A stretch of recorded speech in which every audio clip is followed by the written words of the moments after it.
Hello there everybody, you are the audience, my name is Supersonic Blur, and welcome back to the next episode of Professor Layton vs. Phoenix Wright, Ace Attorney. Last time, we explored a little bit about exactly what had happened over 10 years ago on that fateful fire festival night, and found that not only was Isabella up in the belfry there, but she was not alone.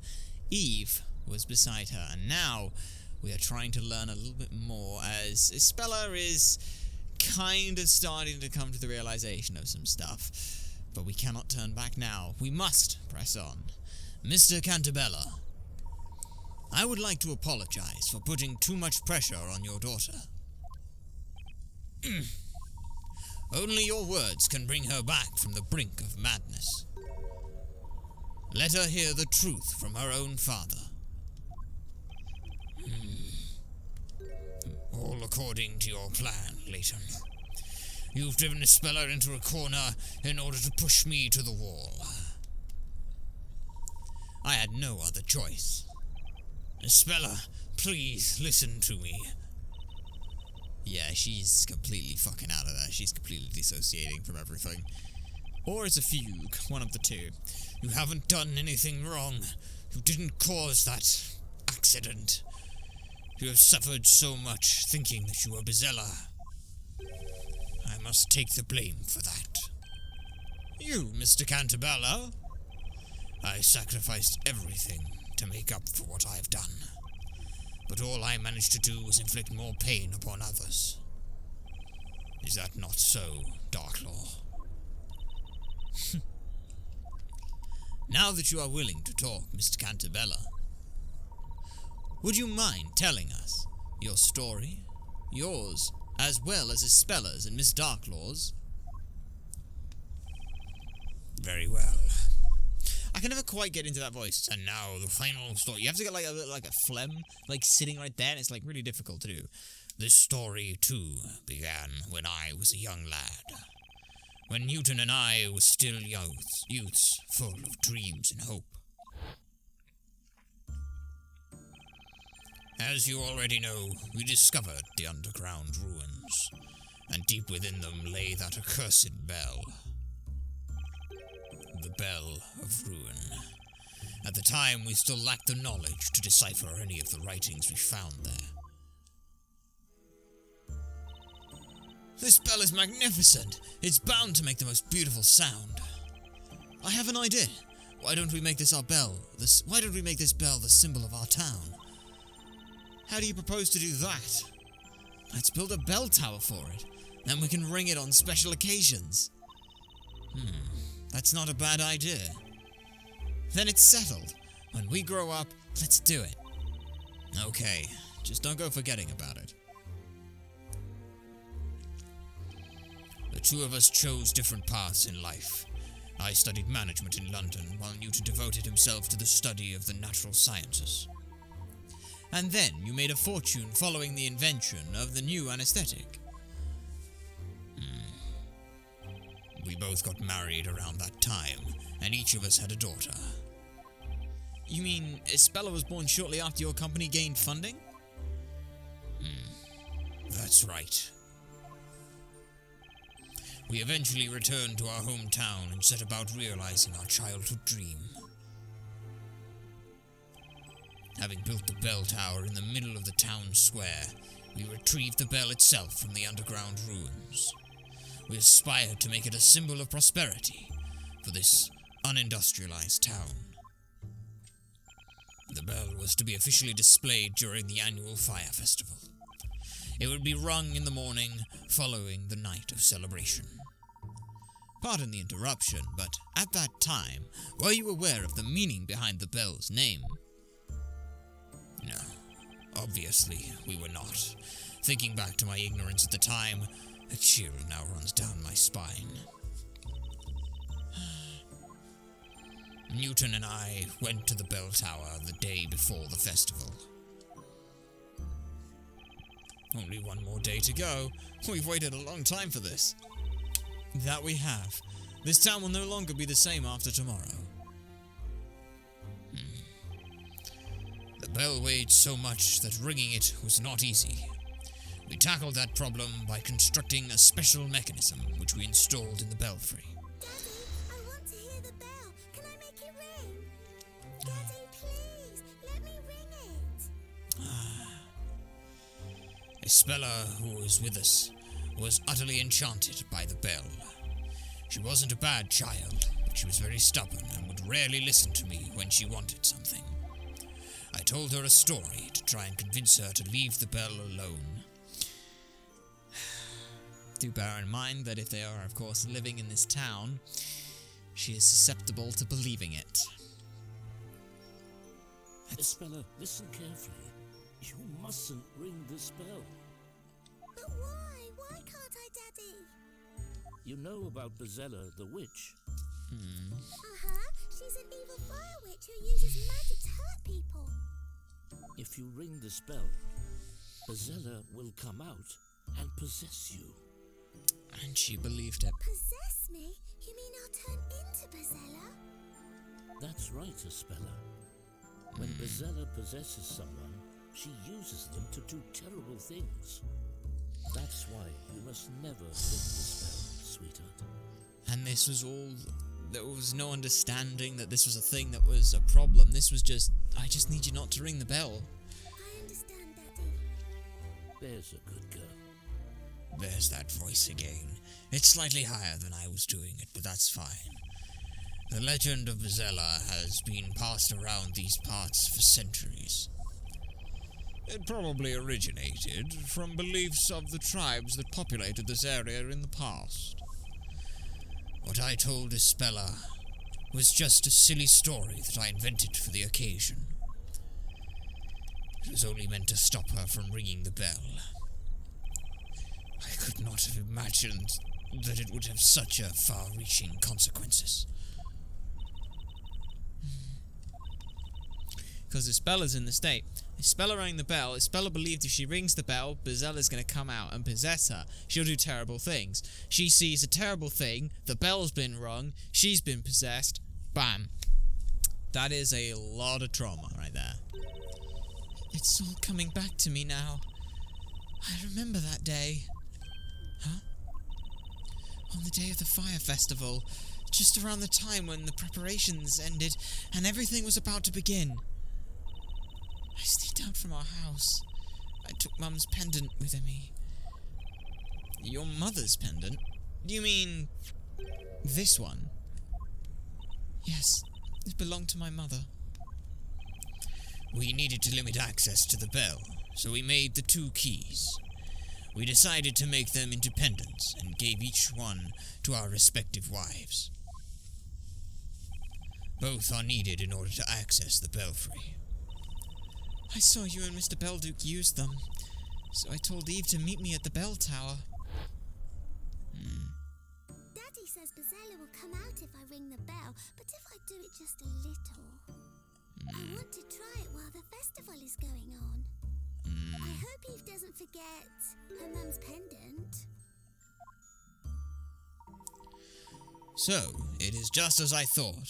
Miss Darklaw, you are Mr. Belduke's daughter. Well done, Inquisitor. I was almost afraid you would fail to make that connection. What in the... This is too much for one day. Yes.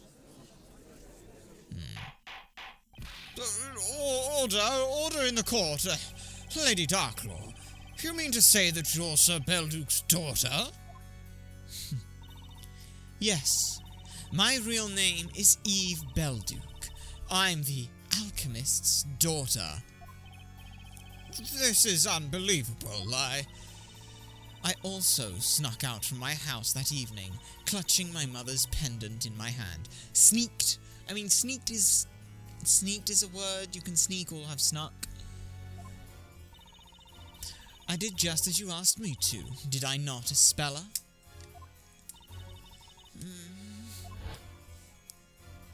Isabella, my mum's going to be so angry if she notices I took the pendant. Don't worry so much. I just really want to ring that bell. Yeah. I want to hear it.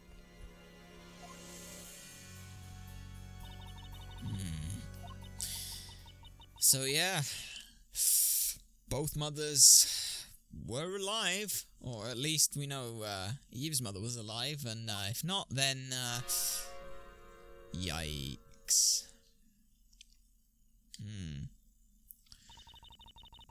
I rang the bell against my father's warning, and so Bezella possessed me. Because of me, the town, and everyone in it, they're all gone. No, it's not your fault. Stop blaming yourself. Supposedly, the former inhabitants of this area also used to fall unconscious upon the sound of that bell. Perhaps they experienced a similar nightmare. It was I who brought the bell of ruin into this town.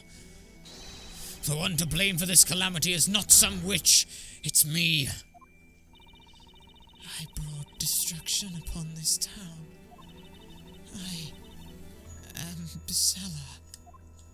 Isabella, you're going to drive your dad crazy if you keep repeating that. Seeing you like this is giving me a strong feeling of deja vu. Eve, how can you be so evil? Are you happy now? I'm afraid we're in the dark as to regards Miss Darklaw's sense of deja vu.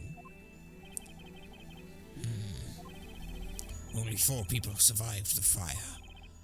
Only 4? Isabella and Eve, who were in the belfry, and the only 2 residents who did not participate in the fire festival, Newton and I. And where were you at the time, if you will permit my asking? We were investigating those fateful ruins. That's why we didn't notice anything until it was too late. It was getting near the time at which we planned to ring the bell, so we headed towards the town. Then we saw it. The town had been burnt to ashes, the air shimmering from the heat. That's too awful for words. We searched for survivors, sick with anxiety. Eventually, we found our daughters in the bell tower. Isabella was unresponsive, like a doll. Eve was crying at her side. Our relief at having found them viewed vied with the terror caused to the disaster.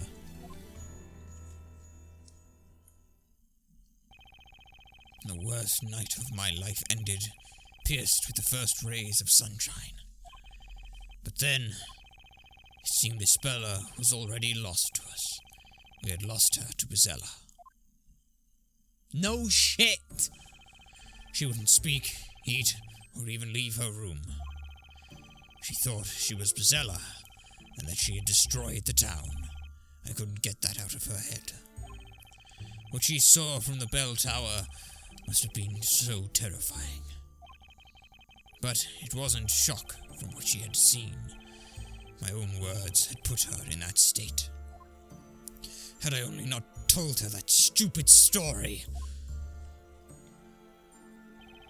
We had been grasping at straws, trying to find a way to save Isabella's mind. But whatever we did, her eyes would remain impassive and empty. In the end, I came up with a certain idea that offered us a glimpse of hope. And what was it? This suspense is too much for my aging heart. I believe I may know what it was. It was the only way to get through to little Isabella. Inquisitor, Inquisition, what are you talking about? What was Mr. Cantabella's idea for saving his daughter from insanity? The only thing that could matter. This story talks about how Isabela's still out there. We discovered this in Isabela's room. And this is... It's a handmade picture book. The illustrations and handwriting are truly exquisite. That's the first story I wrote. I made it for Isabella after that dreadful fire. Oh, the storyteller's first story? It was but a simple children's story. The plot was very straightforward. The townsfolk joined forces to banish evil witches who serve Bezella. Isabella, do you understand now? You aren't Bezella. Bezella is somewhere out there, sending out other witches to do bad things to the people of our town. This gave Isabella witches, magic, the town perishing in flames. Isabella was mentally broken, and I couldn't get through to her any other way. She basically dissociated and also feud. She went into a feud state at the same time. It's terrifying. And the worst part is trying to save his daughter. He enabled that feud further and further. He built the entire world around it. I talked to her as if magic and witches were real, avoiding any mention of that fire. Daddy, She said something. which is real. Isabella spoke to me for the first time in so many days. I was beyond myself with joy and replied without thinking. Oh, yes, they are. They're hiding in the town, among the people. Great, let's put in paranoia with her. But it's just a fairy tale. I was desperate. I feared she would close herself off to me again. Now, in hindsight, I see what an utter fool I was. I made an irreversible mistake yet again. No, it's not. Everything your daddy writes comes true. Everything, yeah. These words. With the water source as well. It's just... The bad witches will get their comeuppance. I will write a story about it. And you took 10 years to do it, to enable her to freely live. And so, I wrote another story for my daughter. A story about mischievous witches getting caught. This time, I had the story acted out in front of Isabella. You had it acted out? Back then, I wasn't the only one tormenting myself over the mental strain of my daughter. Layton was going through hell too. His own daughter had been badly scarred by the event. Isn't that right, Eve? My father and I repaired a building that had survived the fire and continued to live in this town. Isabella wasn't even able to leave her room. We couldn't leave her behind when she needed all the help she could get. Mr. Cantabella showed us this book one day. Then, he made an unusual request of us. I'd like to make this story real. Would you be willing to help me do so? To our surprise, He was entirely serious. Seeing that, we gladly offered our help. A story about evil-doing witches getting caught and punished, and Bezella, the source of all of them all. Were you paying attention, Isabella? Witches got what they deserved, and peace has been restored to the town. This entire place. Isabella smiled at the end. Then she whispered to herself. It wasn't me. when I saw her smile, I felt as if something broke inside me. I couldn't afford to let her be sad again. Maybe if Priscilla were to exist in this town, Isabella would stop thinking that she herself harbored the Great Witch. I continued writing stories about witches. Even I would act them out for Isabella.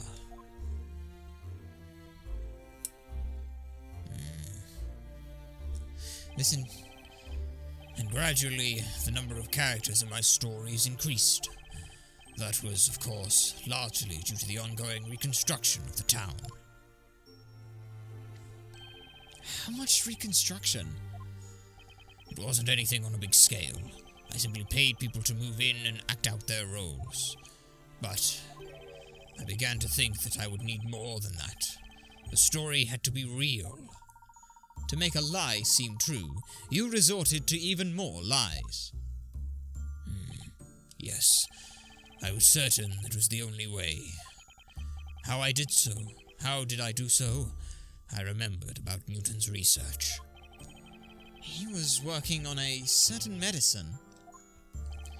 It was a kind of tranquilizer made from the local plants that he was testing at the time, but it was difficult to put into practical use. The substance had a danger of causing unconsciousness and hypnosis. I can see how that would be abused to cause so much harm, supposing it fell into the wrong hands. At the same time, it was just what I needed for my ambitious project. I contacted the government, and that was the beginning of what came to be known as Project Labyrinthia. A town with human test subjects, all in a state of long-term hypnosis. You devised that plan solely for the sake of your daughter? Yes. We acquired the land which had been laid to waste by the fire. The new town was slowly becoming populated. Gradually, the rules of Labyrinthia were established. It was to be a town where magic and witches were real, and to the residents. All of this was possible thanks to the drug. The test subjects were exposed to it through the ink used in the pen of the story, right? That's right. It was the dangerous drug developed by Newton. About 10 years have passed since then. Even now, the town continues to change.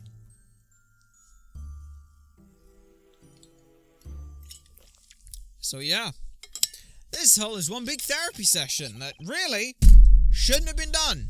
Seriously, if you are in need of any kind of mental health, or, any help with any mental health stuff, it's great to know having people that you can talk to and who support you, but remember, not everyone is a healthcare professional. Speak to the people who can definitely help, and that's, unfortunately, not everyone. Your close friends and family are important. They will be there to help shoulder you, and they will help you be on the path you need to be on, and walk with you. The person who can help you find what that path is a therapist. Not a state of long-term hypnosis in a town with witches and magic. So please, in all seriousness, do go get help if you need it.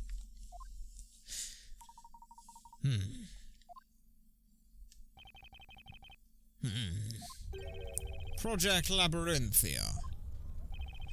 And all this was done for one girl. Spella was only able to be herself when she lived within my story. Oh, the irony of it. Only within a world in which Bezella was real could Ispella's tragic memories be sealed. It's also as well a thing, if you think about what he said at the end of it, this is just a peek at the caprice and irony of the unfolding fate. This was him basically saying, I'm not doing anything to make this stuff real. All this while, Eve was assisting me. And Eve got pushed to the side for nothingness. I was the first shade. As soon as the story began, I disappeared from the scene. If Isabella was to see some magic, then someone had to don this robe. That's the robe of invisibility. I gave Isabella new memories so that she could live in this town with everyone else. I also sealed the memory of her friend, Eve. What? My existence was too strongly connected to her memory of the fire. Afterwards, I returned as Darklaw, a stranger to Isabella. But even if you were doing this for Ispella's sake, that's just going too far. I made that choice. I do not regret the past 10 years. Meanwhile, my father was supporting Labyrinthia from behind the scenes in his own way. Do you mean his contributions as an alchemist? As a physician. My father's knowledge of medicine was indispensable for this town to function. The hallucinogenic ink was my father's work as well. So it was. Newton and Eve sacrificed more than anyone else for the sake of Isabella and this town. I will be forever indebted to them. We wanted to save a speller just like you. Then what changed, Eve? But then, there's still something I don't understand. Why were you trying to destroy this fake world? In the end, you chose to betray Espella and Mr. Cantabella. Oh, but I've told you already, have I not? It was your revenge against Mr. Cantabella for choosing to end the story, correct? I wonder whether that was the true reason. Professor? Would Miss Belduke really betray them merely because she did not want the story to end? I dare say there was another, considerably more important reason. She had another reason? No need to frown in dismay, Mr. Wright. Please leave this to me. Well then, let's hear what the Inquisition has to say.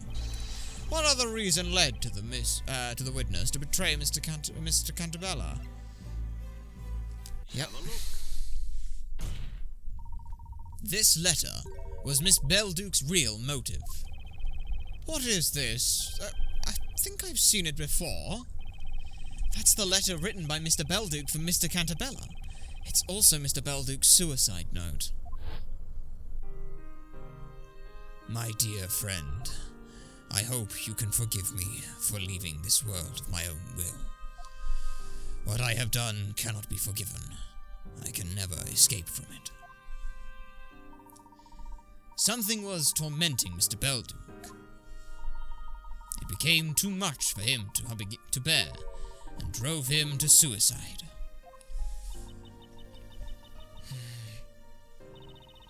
These past 10 years, I thought Father was glad to be helping Cantabella. But little did I know. He was suffering terrible anguish all that time. Cantabella twisted the lives of so many people for the sake of his daughter. Was the story not but a glorified lie, stripping so many of what little happiness they had? All those years, Father was racked by a crushing sense of guilt. His agony culminated in the incident of 3 months ago. Mr. Belduke's death.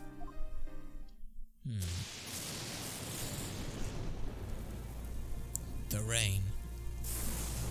The bell tower. In a great robe of invisibility, the bell tower was struck, caught fire, and appeared out of nowhere. A reminder of the past that had not been forgotten. That's why he was so shocked to see it again. Before Labyrinthia was created, certain things had to be concealed in order to seal Espella's memories. Had she seen them, she would have remembered. They were simply too dangerous to her. One of them was me. Espella's friend Eve had to be reborn as a shade and disappeared into the forest. The next thing was the bell tower itself. I see. Had she seen it, it would have been certain to stir up those traumatic memories. Memories of the legendary fire. The only way to prevent that was to erase the bell tower from Labyrinthia, so instead of destroy it, we simply covered it up. But how could you do that? Using the same method as with this robe. The robe of invisibility. In short, we covered up the tower with a huge robe. Although, it wasn't as easy as it sounds. In other words, the bell tower had been there all this time. Only the townspeople couldn't see it. Is that correct? Indeed. I don't know what to say. At any rate, the situation changed due to that lightning strike 3 months ago, did it not?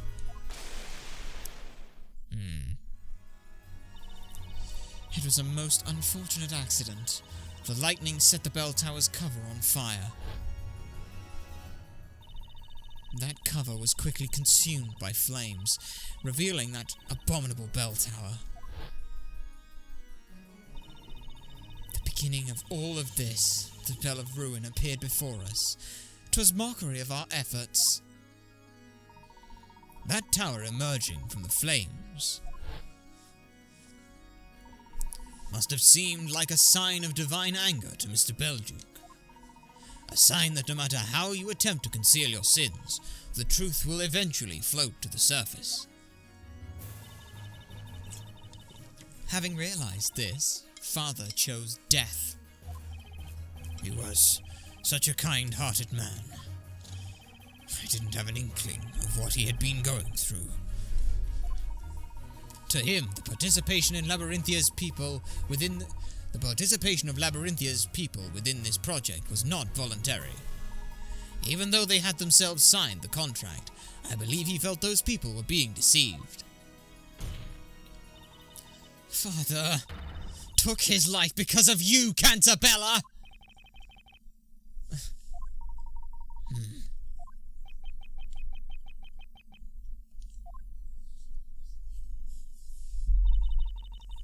Now you know why I did what I did. I lost my father 3 months ago. That day, my revenge began. Your revenge? The first step of my plan was to rewrite the story. What did you say? As president of Labyrinth Inc., you had to spend most of your time in London. Over the past few years, you were coming to Labyrinthia only for the parades. So naturally, I knew you would never notice that the story was slightly changed. That explains it. I couldn't help thinking there was something strange going on. Mr. Cantabella is Ispella's father, after all. He wouldn't have made Ispella a witch in his story. Ispella was a witch? When did that happen? How could you have known, after all? Let me fill you in on the details. Ispella has already been tried once within the witch's court. Impossible! Why, how could you? You knew the risk that would carry. Look at you. What a fine author of that grand story you are. You left all the work in Labyrinthia to me. Meanwhile, you were making millions for yourself in London. What a pathetic excuse of a father. You didn't even notice that your precious little Ispella was in such danger. Miss Belduke, why did you do that to Ispella? Do you even need to ask? I did it to unlock her memories. You mean, when the legendary fire took place, Ispella was so traumatized that she closed herself off to the world. We were just little girls then. That tragic accident was too much for us to handle.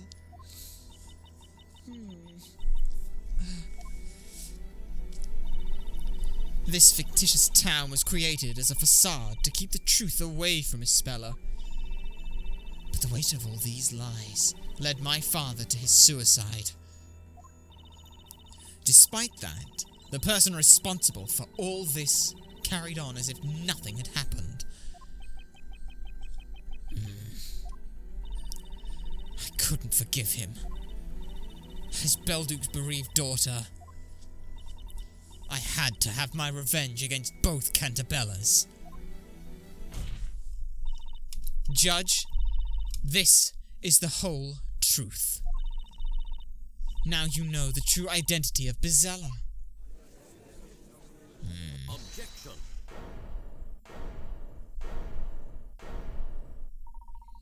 You say this is the whole truth, but is that really the case?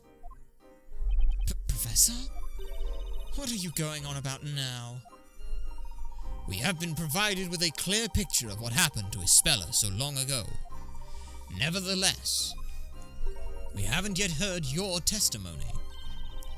Don't be ridiculous. This will be the last testimony in this trial. Tell us about the night of the legendary fire. I request that you tell us your story. Who do you think you are, Inquisitor? I am merely one of the supporting characters within this tale. However, I am very much interested in the truth. This has been a very long trial, of which this shall be the last interrogation. The court demands that the single other witness of the legendary fire provide us with her testimony. Very well. There is only one truth.